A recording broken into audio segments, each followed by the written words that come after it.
Should be live then.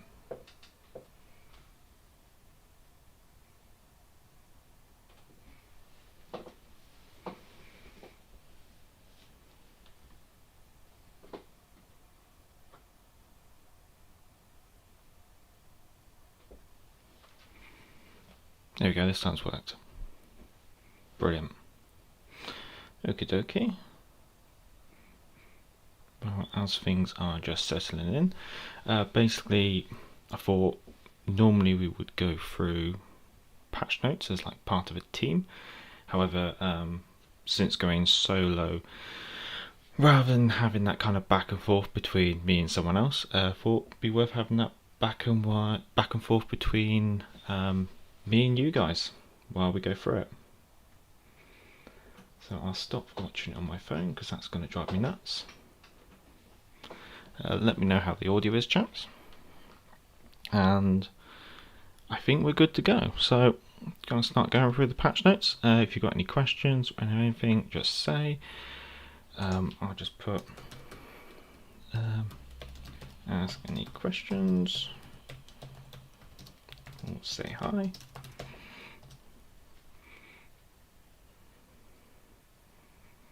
Yep, that's gone up. Brilliant. Okie dokie. So, June update. Let's start going through. So, first of all, it's obviously going to go live on the Monday at 7 o'clock UTC, which is usually 8 AM BST. I'll let you guys work out what that is for your time region, or whatever you want to call it, chaps. Now, update size is 2.1 gig, I want to say, 2,100 megabytes. So this is the first campaign of the summer, they're calling it. And yeah, it looks like we have the collaboration with Warhammer 40k, we have the USN Light Cruisers branch, some new projects coming to the Bureau, cross-platform chat. So quite a lot of this they've already teased. However, they've also done the Independence Day celebrations in the United States. So this is going to be quite an American-oriented patch, which is going to be interesting. Because with the Atlanta patch, they didn't quite... Well, the Atlanta campaign that happened last year, it was kind of there, but they didn't go all out. So it's going to be interesting to see them go all out on this one.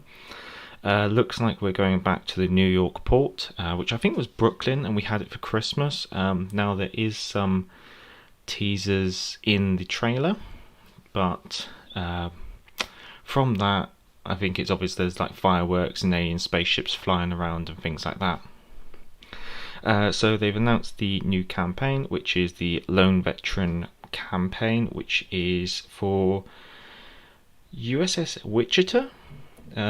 So without trying to break out into singing Wichita Lineman by Glenn Campbell, so let's have a quick look over what they've stated here. So she's a one-off, maybe, I think, ship. 8-inch guns, fast, rapid firing. So it's going to be quite a good ship. Another tier 7 as well. And yeah, no, that seems to be covering about that. During the campaign, we'll be able to obtain several USN cruiser containers. These will contain the Dallas and Helena, so that's basically confirming early access for the USN cruisers as expected. However, these crates also have a chance of containing the tier 6 premium cruiser, the Boise. So that's quite interesting that they're kind of giving that cruiser away. Wow, with chance to get it for free, although I suspect the drop rate of the Boise is going to be significantly low in comparison to the drop rate of the Helena and Dallas. Obviously, there's also confirmation that the Cleveland will come in the next update, and that the USN Light Cruiser Tech Tree will be completely available in the next update as well. Sorry, I just got to check some notifications popping up. Let me know if everything seems to be working alright your ends. So it looks like they're continuing with the way that they stack the campaign missions. So obviously week 1 will be open the whole time, week 2 will be open from then onwards. So therefore they're saying this, you can always complete the campaign in a whole week on its own. So that's obviously, it's keeping it open, which I think they needed to do. Some of the first campaigns, it was a bit cruel. If you missed a week, you were that far behind in the campaign. Whereas on this, pretty much, if you're willing to do the grind, the only week that really matters is the last week. So that's a good one. There's talk of a new campaign currency. What's that called? Liberty bonds. So we can purchase, well, I guess, earn Liberty bonds through the campaign and probably through things like the daily missions, the weekly boost, and possibly no. So the weekly boost will probably get reset. So that means that basically the weekly boost will come live on Sunday, and then due to the addition of the campaign currency, they're going to have to reset the weekly boost. I'll cover that on Sunday though, just as a reminder to everyone there. We've added some missions to retest your abilities with extra renown, the shakedown trials. Finish the campaign early, you can still finish the campaign in 5 weeks if you skip them. Not quite sure what that's about. That might be something that we have to do in the first look. So there she is, the Wichita. So 22nd of June to 27th of July, 5 weeks, 95 levels. Looking over the rewards, so this is without Admiralty backing, and let's be honest, we're only going to be really interested in probably some of the later stuff. So things like the 12 promotion orders, 1 insignia, 1 commendation, 5 crates plus a big crate. Now these are USN cruiser crates, so they're definitely different to the normal crates that we get. Days premium, if that interests you, 900 Liberty bonds, 125 doubloons, 1 patch background, 1 patch symbol, whether the patches actually still interest people. There's a new consumable camo coming, which is red, white and blue, so that's probably tying in with the Independence Day stuff as well, so it's very American orientated here. Quite interesting actually. Now Admiralty backing is confirmed as 2,500 doubloons as per normal, and so additionally if you get Admiralty backing, you're looking at getting an additional 23 promotional orders, 2 insignias, 2 commendations, more crates, more Liberty bonds, and the cruiser. Of course, the cruiser is tied behind the Admiralty backing. Difference in total value rewards included in Admiralty backing is 74,283 doubloons. So let's see, that's taking you from about 20 to 75. So that's about 50. I want to say 55,000 doubloons. So the cruiser is going to be quite expensive, basically. That's how they're putting it behind, really. And there you go. And that kind of gives you an idea of the new port that we can be expecting to replace Vanilla Manila.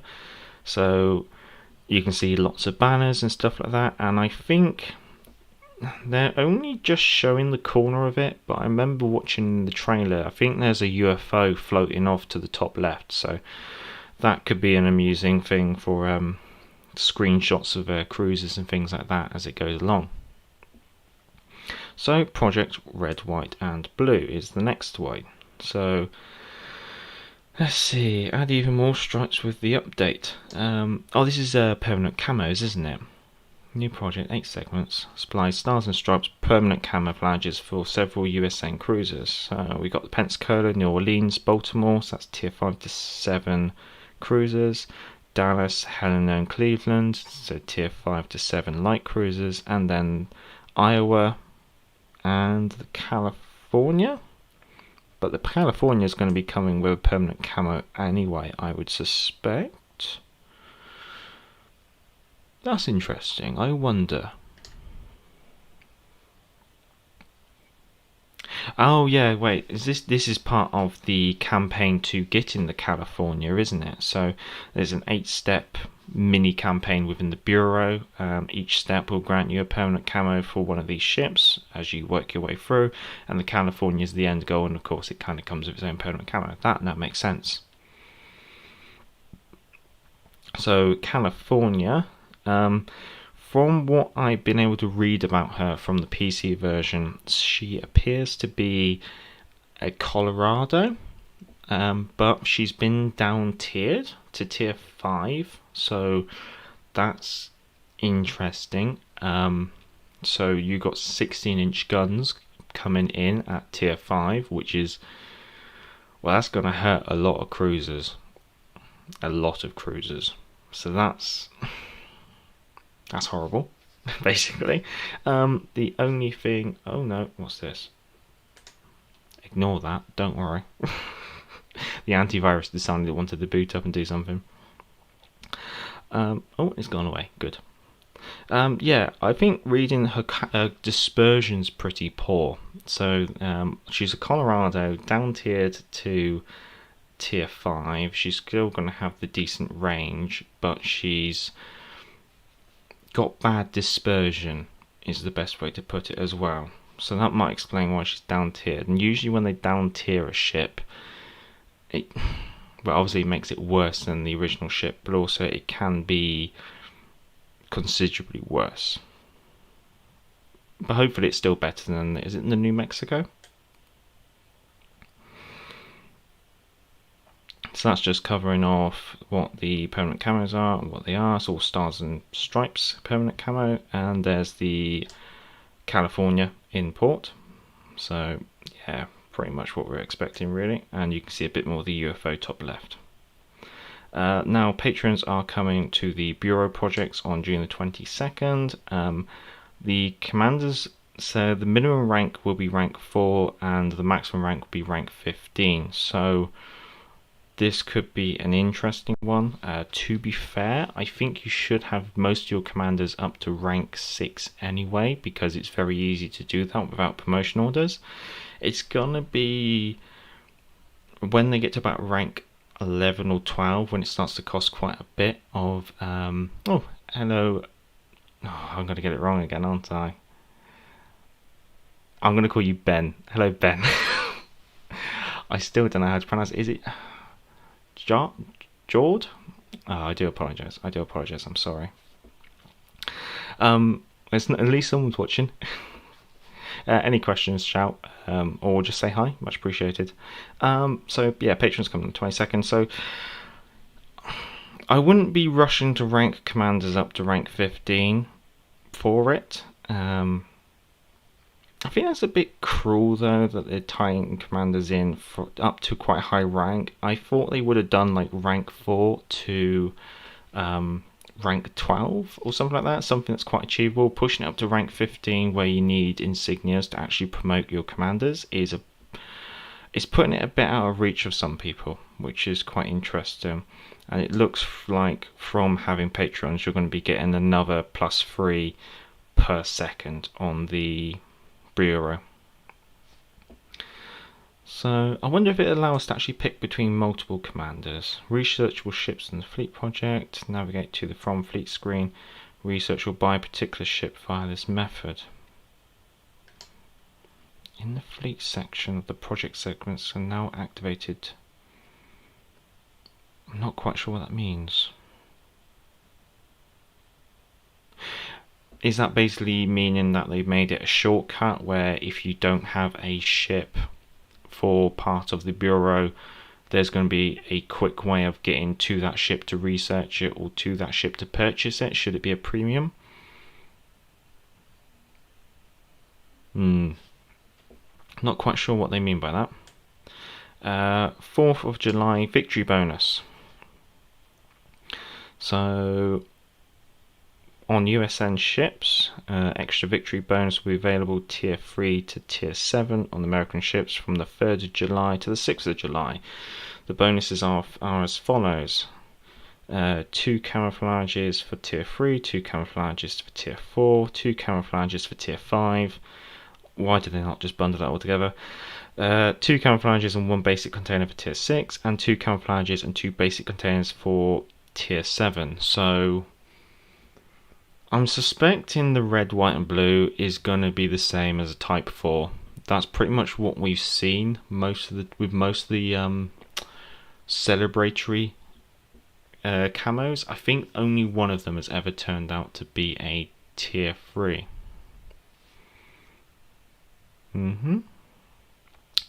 That would then take us on to the Warhammer 40k. Oh, bear with me when it comes to pronouncing some of these words. I'm bad enough trying to bodge the Japanese words, let alone Warhammer 40k. If you ever see the names of the models on the Games Workshop store, it's always... Even the people who do Warhammer 40k for quite a while don't know how to pronounce most of the names. It's quite amusing. So, for those of you who don't know, Warhammer 40k is a tabletop game with miniatures. It's set in the far distant future, but in what they call the grim dark future. I'm not going to go any further.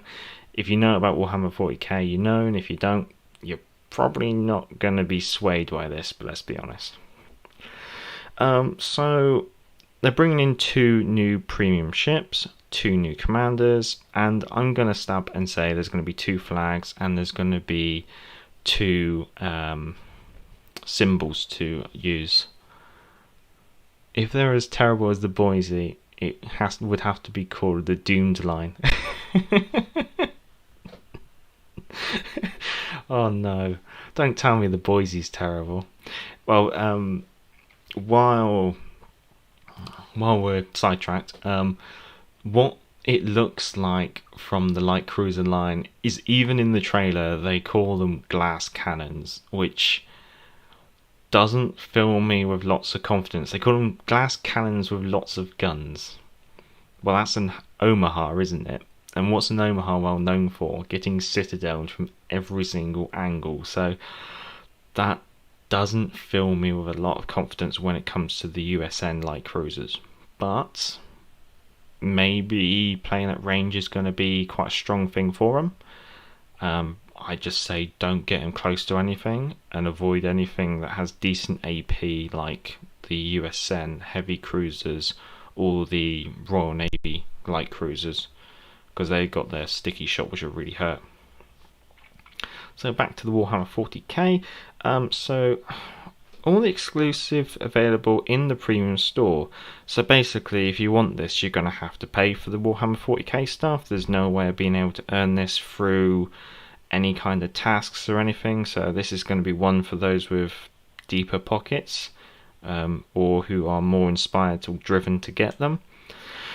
Now, we have, for the Americans, they can get a knockoff Nagato, is what I'm going to call it. They're both knockoff Nagatos, and you can get Justinian Lyons the 13th. I blame the parents. And then for the Japanese, I can't remember his crazy name. Is it Arpheus Rockfra the Cold at... No, at the Cold. That's his name. The Cold. Great. Lovely. So, here we go. This is what they look like. Do I have a Boise to review? No, I don't, but we'll come back to what we might do in the future at the end when we get to the premium ships. So here's the United States knockoff Nagato that you can now get with your commander and your flag, and it's called the Ingus Purgatio. Good lord. Right, and then we have what the Japanese are getting, which is another kind of Nagato with spikes on. Something to look forward to, I guess. And that's called Ragnarok. I can't remember the name. Now, there is a gun inside the dragon's mouth, but I don't think it works, unfortunately. It looks like a chain gun. It's a shame. It really should work. That'd be more fun. Yeah, so there you go. So it's just confirmation that they are based on the Nagato, which is a bit of a shame. I was kind of thinking that these two would be consumable camos because they teased them on the same ship, but no, they just not done a different model. Really, it would have been amusing if they did like the Imperial one on the Colorado. That would have been quite interesting. Now, one thing to mention. So let's see.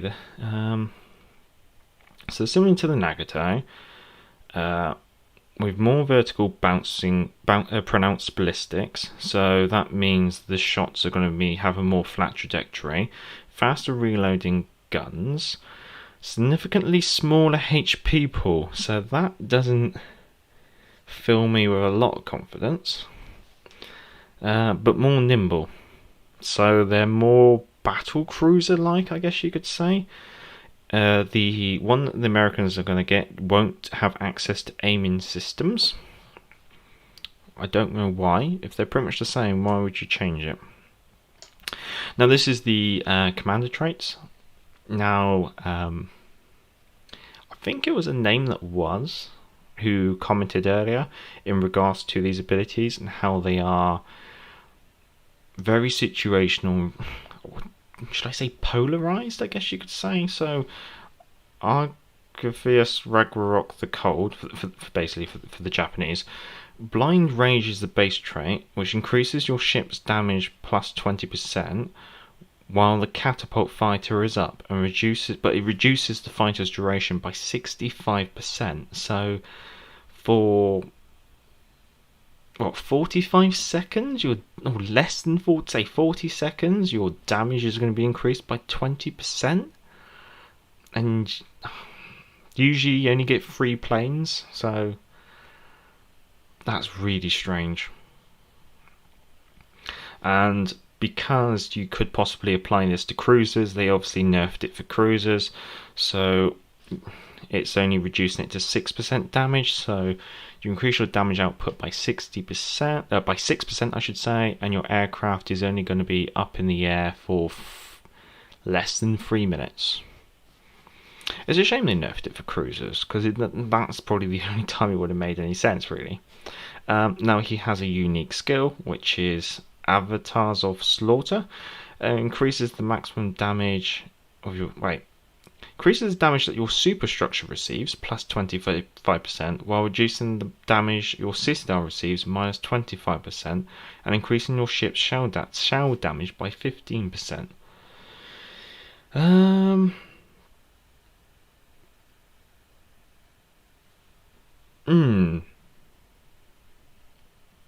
I'm not sure what to say about that one.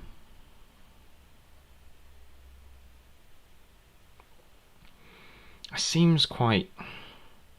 Take more damage to your superstructure, while you can't angle against that, and that's going to leave you really open to high explosive spam to your superstructure. Minus 25% to your Citadel. That's nice, however you can always mitigate that by angling and playing the ship as you should. Increasing your shell damage by 15%. I assume that's high explosive and AP. That's... Let me know what your thoughts are on that one. Avatars of the Slaughter. I'm sure someone out there is going to come up with a decent reasoning behind it. Then we have Justin Loynes the 13th for the United States. So his base trait is Emperor's Wrath, which increases your battleship's overall damage plus 5%, as well as the chances of your high explosive shells starting a fire, no value given, while your repair party is active. So it's only going to increase the high chance of fire to a maximum 40%, but it doesn't give you like a fixed figure, so you don't really know how far you're going to go with that. And repair parties, you're only going to be getting, say, 3, so it's not exactly very situational. Very situational. Then his skill is Celestine's Blessing, which lowers incoming damage to your battleship by minus 50%, while the damage control consumable is active, but at the cost of said consumable's duration minus 50%. That could be possible because with the American battleships, the consumable duration is quite long, so that could be something to consider if you play American battleships. If you play American battleships, you'll probably have a bit more of an idea in regards to that than I do. Cross-platform chat, so that was basically T's, which means you'll be able to talk to your teammates regardless of platform. They also point out that they are looking into forming divisions between different platforms, but it's still in development, so that's going to be interesting. The way they say stay tuned would imply that it's probably closer than we might think. Because if it was going to come to the next patch, they probably wouldn't mention it, but being it says stay tuned, it means that it could be, well, my hunches is a bit closer than they're letting on. Balance changes. We're bringing an update to spice things up a little. All of them continue to address tier 7, not a surprise, but fear not, we're looking out for an overall inter-tier balance. Now the legendary ships will start appearing in battles. So they're still working over on tier 7, however they're hinting they might do something more far-reaching possibly next patch, which would be interesting. So the Chapayev, let me see if I can get this right. Yeah, so the Chapayev, basically they're reducing her armor. So they're dropping her armor from 30mm thick to 26mm thick. So let's times up by the 14.5 factor. So that means previously she could bounce 435, which would be, oh, that's a big one. And now they're changing that to 377. So I think they're basically making it so let me just double check. I've got my ruler here. Let's see. 15 inches is, yeah, so they're making it so that she can be auto-penned by 15-inch shells regardless of angle, whereas previously she could bounce 16-inch shells, so they've massively nerfed her armor. She is now a floating citadel against battleships. Ooh, that is gonna hurt a lot. What else are they doing to her? The repair party, they're improving it slightly, reducing the cooldown to 55 seconds from 60 seconds. And the amount of HP restored has been increased by 16.67 per second. So does that mean she's getting more health out of her health pie? That's going to be interesting. Amagi losing its way of statistical success. Her popularity took a hit. So basically they're saying that the Amagi hasn't actually changed. The win-lose ratio of the Amagi hasn't actually changed over the time. However, the popularity of playing the ship has dropped. But being they keep dropping premium tier 7 ships in campaigns all the time, it's not going to be a surprise that people are going to play the premium ships considering the entry fee into tier 7. So they're making her more accurate, and that's about it. Just making her more accurate, 6.7%, 6.5% more accurate, I guess you could say. The Richard Lee has received a 50% increase to her turret HP. I still see people playing Jean Bars, let's be honest. Of course, the Jean Bars is going to receive more love from the player base. She's a premium ship, why wouldn't she?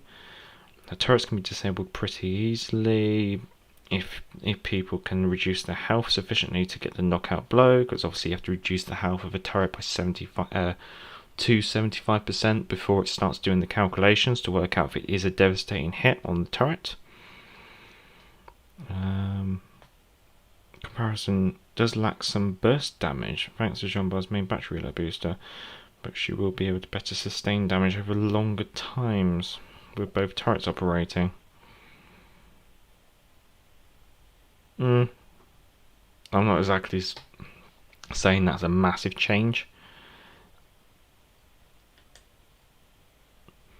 Another change is coming that won't necessarily affect the balance directly, but modifies the bigger balance / economy of the picture. The 25% XP bonus for premium ships will no longer apply to base XP after a battle, but has moved to other modifiers. We've also increased the bonus to 30% to keep the total XP per battle about the same. So basically it looks like ship XP was applied when you're on the leaderboard rather than afterwards for being a premium ship, which is a bit cheeky really, because that means that premium ships would always come higher up on the table even if they did statistically worse.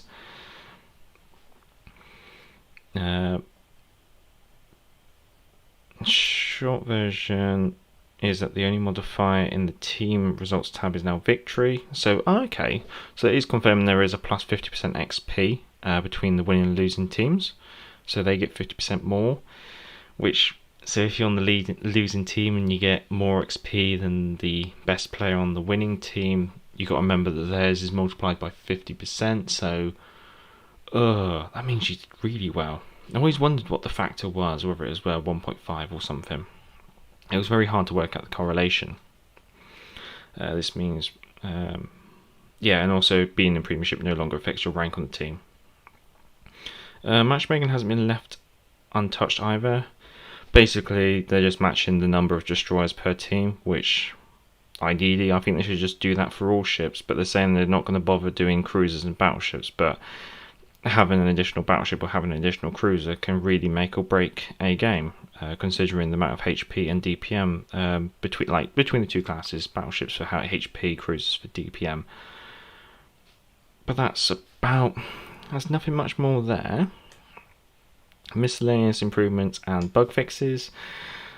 Several ship traits have been reallocated. Some of the more questionable combinations have been improved. For example, Monarch no longer... this is some of the things that I pointed out during reviews. Things like Monarch has nimble aim, however... Oh, hello, Saxman. Monarch had nimble aim, but Vanguard had faster maneuvering turrets. It was just stupid. It's things like the Krasny Kram recently in my review. I can't remember now. She has a trait, but when you actually look at it, it's not really a trait. So it's about time they actually started to correct those, because if you don't look at reviews first and you look at the traits on the premium ships and you go, oh, okay, look, that's got, in example, nimble aim, that'd be great, and you get it and you realise, no, it hasn't got nimble aim. Yeah, they needed to sort that out because that was getting a bit silly. Daily trials in the Bureau now have a minimum XP requirement. That means if the battle is won but a player didn't participate in it, it won't be counted towards the trial completion criteria. Who was doing that? That's what I want to know. Who was putting ships into games and then quitting the game and then just hoping that the rest of the team would win?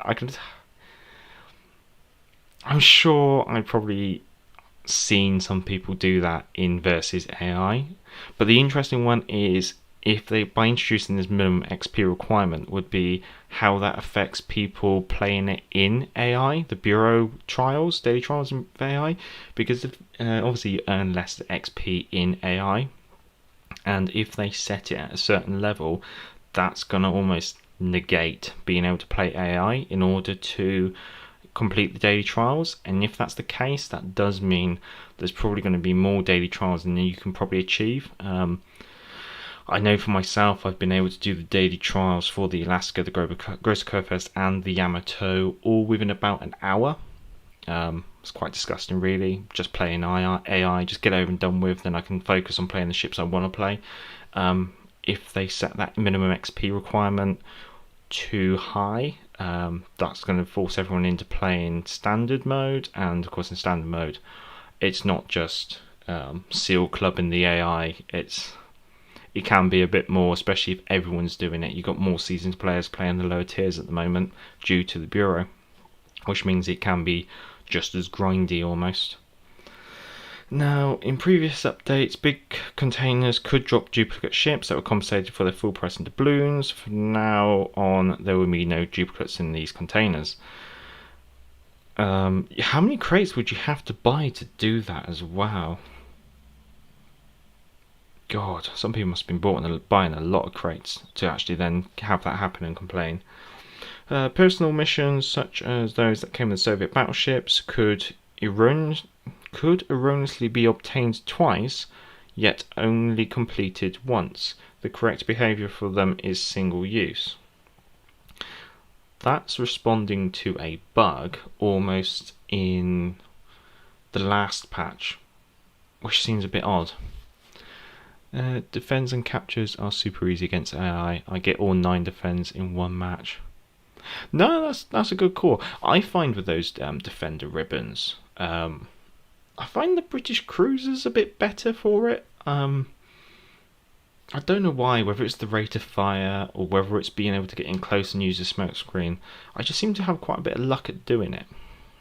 But yeah, no, I completely agree. You could probably get them out of AI as well if you're not having any luck in standard. That is a good one. That's a good call, actually. Maybe I should do a guide how to abuse AI. In the cases where there are multiple campaigns per update, if the player was in a campaign menu whenever a new campaign began, the focus frame sometimes disappeared.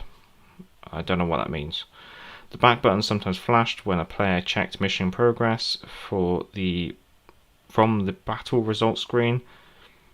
I'm not sure. It's like some of these don't really seem to. It seems to be like quality of life changes, but it doesn't seem to be any kind of big problems that have been occurred, just the odd fix here and there. Now, some fixes on the PlayStation Prioritized Party, a couple of rare bugs, on the Xbox. Nothing really that special, really. So now on to basically the last part. So this time they've actually included what premium ships we can expect in this update. So we have the USS Monaghan. Now she's tier 5, and from what I can read, she is a Farragut. She may come with the same have the same torpedoes as a fully upgraded Benson, which means you'll have a premium tier 5 USN destroyer, which will be able to stealth torpedo. She may come with torpedo reload booster. I'd watch out for that one. That one could be quite interesting. I should do an AI guide. I get almost all dailies done in AI with the exception of XP. Yeah, no, it could be interesting. I think it's always worthwhile covering that kind of stuff. I'll add it to the to-do list. Other premium ship, we have the Tier 6 cruiser USS Flint. I remember someone saying they were looking forward to Flint, so I hope you're happy. So with USS Flint, she's tier 6. So she's going to be the same tier as the Atlanta, and she is very similar to the Atlanta. However, USS Flint comes with 2 less turrets. I think she doesn't come with the wing turrets that Atlanta comes with. However, Flint is going to be coming with a smokescreen. So when you play the Atlanta, sometimes you go, oh, I wish I had a smokescreen. Well, now you do. You just need to buy another ship. So that'll be the USS Flint. That's going to be quite an interesting one as well. Then we also have the Atlanta finally coming to the game as a Global XP ship for 500,000 Global XP. USS Atlantis coming. Now, I do have USS Atlanta myself because I did complete the Atlanta campaign this patch last year. So if she's coming back, I guess I want to do a review, although whether that's of any interest, because I suspect Atlanta's been reviewed by so many channels already, because she came out in that patch just nearly a year ago. She also came out for Black Friday, so if you don't know about Atlanta, then I could do a guide. However, I'm sure there's stuff out there already. Well, so that puts me in a predicament where I don't have a Royal Navy ship to buy this patch. So, what's the options here? We have the Mon Agana. Oh god, I'm going to keep butchering that. I do apologise. Or the Flint. So that's going to basically, I will be buying one of those. I might let you guys decide. If you want to comment in, not the chat, but if you want to comment on the video, and just say, which one do you think I should get? Do you think I should get the tier 5 destroyer or the tier 6 cruiser? I'd be tempted to say the tier 6 cruiser would be quite nice. Hint, hint. However, if you guys all choose the tier 5 destroyer, then I'll go for that. Or do you think go for something else? Do you think, like Ben was saying, go for the Boise? That could be quite interesting. I'm a destroyer player. I hate the Atlanta. Laugh out loud. Yeah, no, I completely. When you play destroyers, she is a bane, but I will buy it. I don't blame you. But she can be very good, but again, she can be quite situational. Because the best to know your enemies is to obviously play them. Yeah. No, I completely agree with that. Maybe I will cover a quick review in there then. Get that all covered off. So that's the patch. If you've got any questions, just shout or comment below. But yeah, no, she seems like an interesting patch. The Warhammer 40k stuff looks interesting, but actually that is something that I could purchase instead. So obviously they got the two. So I guess the Warhammer 40k stuff will come out in 1 week. Then you'll have the USN Destroyer come out another week, and then the USN Cruiser, USS Flynn, come out another week. So that's what we're going to be probably expecting. So 5 weeks for 3 weeks. If I was wargaming, I'd probably drop the Warhammer 40k stuff in the first week, and then I would probably drop. What would I do? I'd probably then drop the destroyer, and then I'd drop the cruiser, because I think there'd be more hype on the cruiser. So in the first week you'll have the Warhammer 40k and get your Abity backing, and then at the end you'll have the cruiser USS Flint, obviously bring people back in and purchase a little bit more, and then you'll have the destroyer in the middle, which would be a little bit for everyone if they want it. That's going to be my guess. Now, it doesn't mention anything, but I'd say watch out on the 4th of July for there to be a Independence Day crate or something hidden in the store. There was one last year, so watch out for that one. Atlanta is better than Boise with her torpedoes. Oh yeah, Atlanta comes with torpedoes. Thank God. How much global XP for both?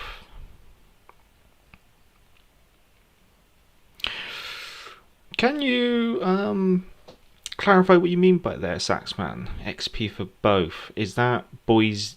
Are you asking about Boise and Atlanta? Atlanta's 500,000. Boise is already available in store, but she's going to be available in the USN crates as a possible drop, but I don't know what the drop ratios is.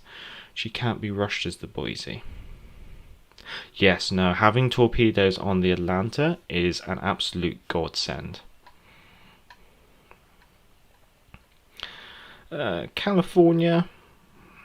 I wonder how long it's going to take to get the California.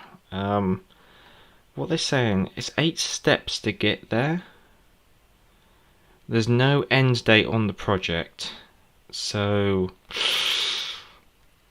8 steps, considering I'm only really on like the 3rd hex of like the Grosser Curve first. California's going to be around for a while, so that's more ships to grind out.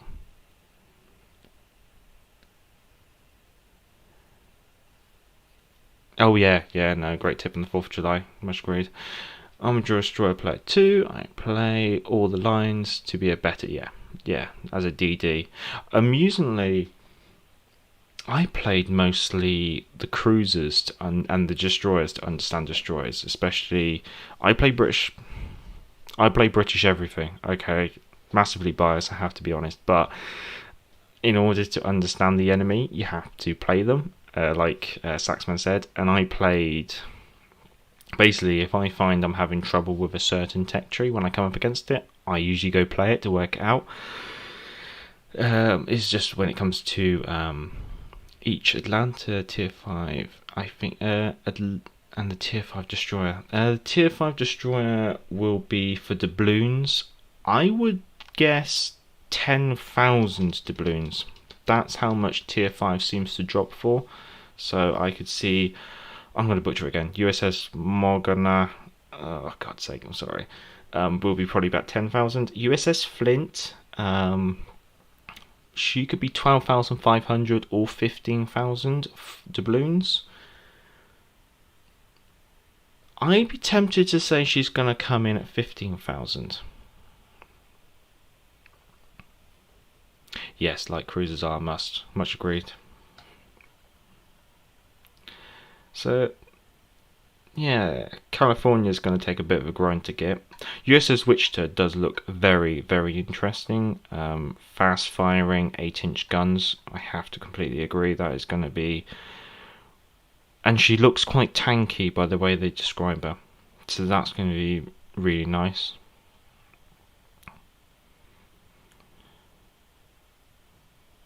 Yep, we got the festive mode. I think that's everything. Unless anyone has anything to ask. And I'll just wait for the stream to catch up.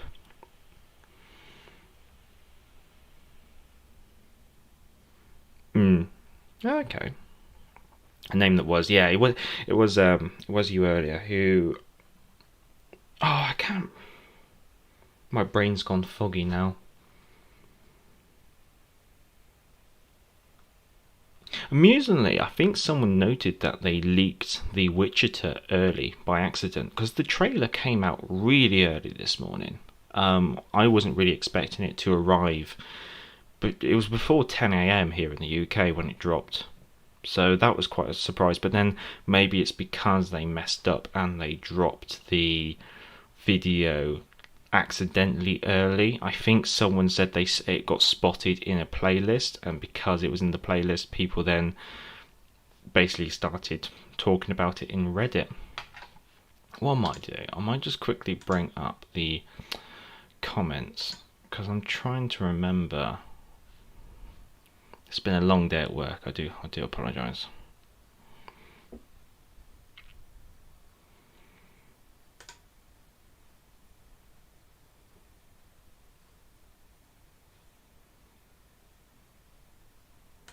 While that's loading, if anyone hasn't got any questions, then I'll let you go.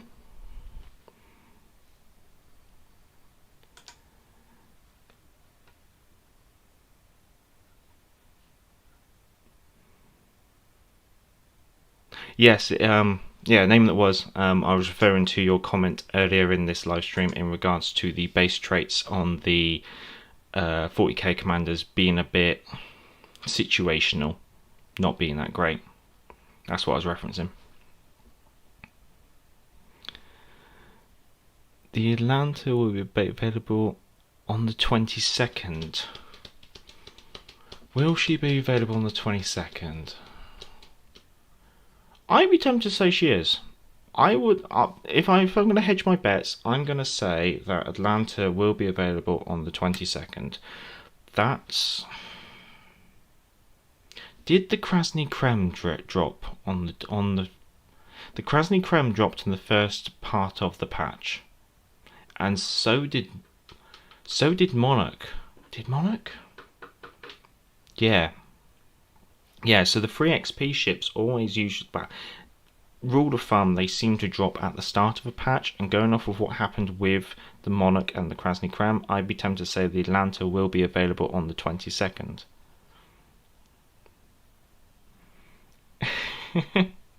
See you again soon, Ben. You're gonna have to send me a. You'll drop a comment at some point and just tell me how you want to me to pronounce your name, because I can't keep going through live streams butchering your name. Oh, hello, Max. Max3. You've joined just at the end of the stream. Just about to wrap up. But if you want, if you're quick, drop a question on the patch if you have any. I'll give you. I don't know what the lag is on this. Well, how long have we been live?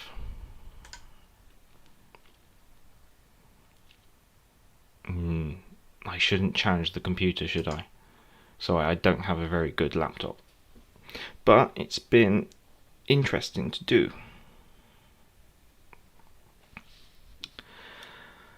Well, I'm gonna end the stream now, chaps.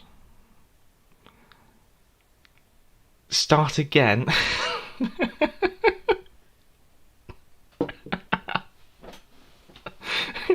Oh, could we? I really shouldn't. Really, I've got to crack on with my daily objectives and stuff. I haven't been able to touch the console yet. Oh, I've been trying to work out how to set up a live stream. It's worked. I guess this is a test in theory. When the stream goes down, hopefully it will go back up and you can all watch it from the beginning. Have a good night, chaps. Thank you for joining. Hopefully this will work in future. I'll catch you all next time. Till then, I'm the Gareth Major, and back to the port.